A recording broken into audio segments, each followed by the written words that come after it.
इस वक्त की बड़ी खबर झाड़ोल के राजपुरा गांव से आ रही है। यहाँ एक किसान की कुएं में डूबने से मौत हो गई है।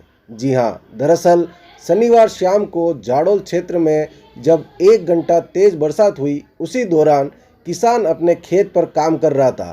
तेज बरसात के चलते किसान घर जाने को जैसे ही निकला, तभी उसका पैर कुएं में के पास ही फिसल गया, जिससे किसान की कुएं में गिरने से मौत हो गई। सूचना पर उसके जो परिजन हैं वो मौके पर पहुंचे, लेकिन तब तक किसान की मौत हो चुकी थी।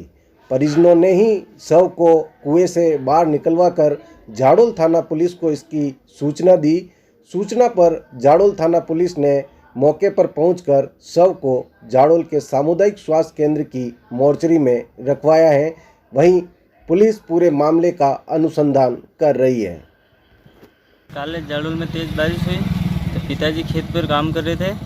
वापस बारिश में घर आ रहे थे तो उसको कुएं पे फिसल गया तो गिर गए अंदर। तो हम दौड़ के गए, पर तब तक तो लाश निकाल के फिर पुलिस को सूचना दी और फिर यहाँ लेके आए।